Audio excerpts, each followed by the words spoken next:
നമസ്കാരം. അനധികൃത കുടിയേറ്റക്കാരെ പിടികൂടുന്ന ശ്രമങ്ങളിലാണ് US ഭരണകൂടം. ഇത്തരത്തിൽ പിടിയിലാകുന്ന ക്രിമിനൽ പശ്ചാത്തലമുള്ള അനധികൃത കുടിയേറ്റക്കാരെ ക്യൂബയിലുള്ള അമേരിക്കൻ തടവറയായ ഗൊണ്ടനാമോ ബേയിലേക്ക് എത്തിക്കുമെന്ന് പ്രസിഡന്റ് ഡൊണാൾഡ് ട്രംപ് അടുത്തിടെ മുന്നറിയിപ്പ് നൽകുകയുണ്ടായി. ഇതിനു പിന്നാലെ ഗൊണ്ടനാമോ ബേയിലേക്ക് കൂടുതൽ സൈനികരെ അമേരിക്ക എത്തിച്ചുകൊണ്ടിരിക്കുകയാണ്.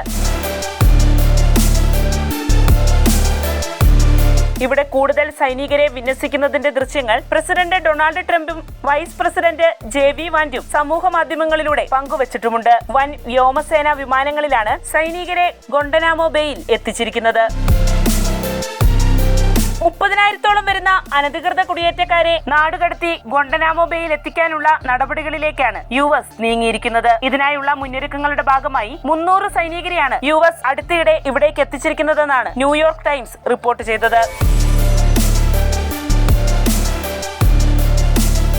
നിലവിൽ 2,500-ഓളം സൈനികരെയാണ് അനധികൃത കുടിയേറ്റക്കാരെ പിടികൂടുന്ന ദൗത്യത്തിനായി ചുമതലപ്പെടുത്തിയിരിക്കുന്നത്. അധികം വൈകാതെ തന്നെ ഈ സൈനികരുടെ എണ്ണം 10,000-ആയി ഉയർത്തുമെന്ന സൂചനയുമുണ്ട്. US-ന്റെ ആഭ്യന്തര സുരക്ഷ മുൻനിർത്തിയാണ് ഭരണകൂടം അനധികൃത കുടിയേറ്റക്കാരെ ഒഴിപ്പിക്കുന്നതെന്നാണ് ട്രംപ് ഭരണകൂടം വ്യക്തമാക്കുന്നത്.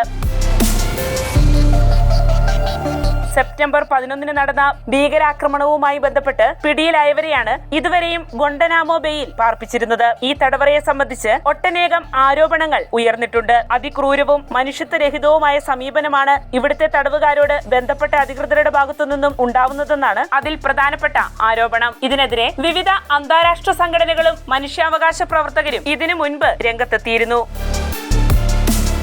തെക്ക് കിഴക്കൻ ക്യൂബയിൽ സ്ഥിതി ചെയ്യുന്ന ഗൊണ്ടനാമോ ബേ യുണൈറ്റഡ് സ്റ്റേറ്റ്സ് സൈനിക താവളം സജ്ജീകരിക്കുന്നതിനായി 1903 മുതലാണ് പാട്ടത്തിനെടുത്തിരിക്കുന്നത്. പ്രതിവർഷം $2,000 പാട്ട വ്യവസ്ഥയിലാണ് ക്യൂബ ഈ നിർണായക പ്രദേശം അമേരിക്കയ്ക്ക് നൽകിയിരിക്കുന്നത്. ഭീകരതയ്ക്കെതിരായ യുദ്ധത്തിൽ പിടിക്കപ്പെടുന്ന തടവുകാരെ പാർപ്പിക്കുന്നതിനായി 2002-ൽ ഈ സൈനിക താവളത്തിൽ അമേരിക്ക തടങ്കൽ കേന്ദ്രം ഒരുക്കി.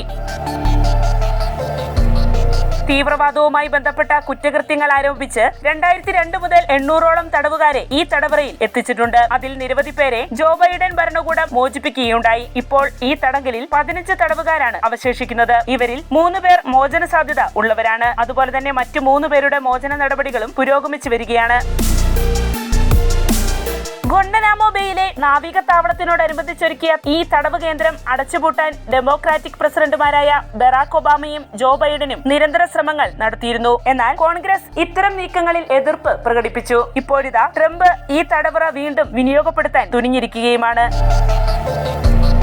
വിവിധ രാജ്യങ്ങളിൽ നിന്നുള്ള അനധികൃത കുടിയേറ്റക്കാരെ അവരവരുടെ രാജ്യത്തേക്ക് അയക്കുന്നതിന് മുമ്പ് എവിടെ പാർപ്പിക്കുമെന്ന പ്രശ്നം US ഭരണകൂടത്തിനു മുന്നിൽ ഉയർന്നിരുന്നു. മാത്രവുമല്ല, ഏതാനും രാജ്യങ്ങൾ അമേരിക്കയിലേക്ക് അനധികൃത കുടിയേറ്റം നടത്തിയവരെ സ്വീകരിക്കാൻ തയ്യാറാകാത്ത സാഹചര്യവും നിലനിൽക്കുന്നുണ്ട്. ഇത്തരം വിഷയങ്ങൾക്ക് പരിഹാരമെന്നോണമാണ് പിടികൂടപ്പെടുന്നവരെ ഗൊണ്ടനാമോ ബേയിലേക്ക് എത്തിക്കാൻ പ്രസിഡന്റ് ട്രംപ് ഉത്തരവിട്ടത്. ആയിരക്കണക്കിന് തടവുകാരെ പാർപ്പിക്കാനുള്ള സൗകര്യം ഈ തടവറയ്ക്കുണ്ട്. അടുത്തിടെ കൊളംബിയ തങ്ങളുടെ രാജ്യത്തു നിന്നും അമേരിക്കയിലേക്ക് അനധികൃത കുടിയേറ്റം നടത്തിയവരെ തിരികെ സ്വീകരിക്കില്ല എന്ന നിലപാട് വ്യക്തമാക്കുകയുണ്ടായി. ഇതേ തുടർന്ന് ട്രംപും കൊളംബിയൻ പ്രസിഡന്റ് ഗുസ്നാവോ പെട്രോയും തമ്മിൽ ചില അഭിപ്രായ ഭിന്നതകളും പരസ്യ വാഗ്വാദങ്ങളും നടന്നിരുന്നു. അമേരിക്ക സാമ്പത്തികവും നയതന്ത്രപരവുമായ വിലക്ക് കൊളംബിയയുടെ മേൽ ഏർപ്പെടുത്തുമെന്ന ഭീഷണിയും ട്രംപ് മുഴക്കിയിരുന്നു. എങ്കിലും കൊളംബിയ തങ്ങളുടെ നിലപാട് ഇതുവരെയും മാറ്റാൻ തയ്യാറായിട്ടില്ല.